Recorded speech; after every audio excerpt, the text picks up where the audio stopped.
हम रोशनियों की मंजिल हैं, हम ख्वाबों का मुस्तकबिल हैं, हम रोशनियों की मंजिल हैं। अस्सलाम वालेकुम।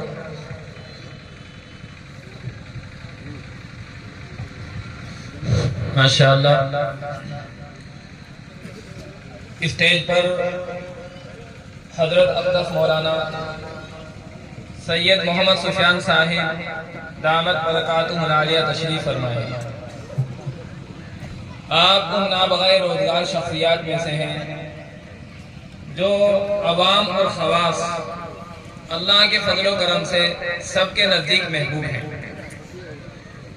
मर्दुम फिक्री, मर्दुम शनासी, मुमिनाना फिरासत और जिंदगी गुजारने के आदाब और अतवार अपने अंदर लिए हुए हैं।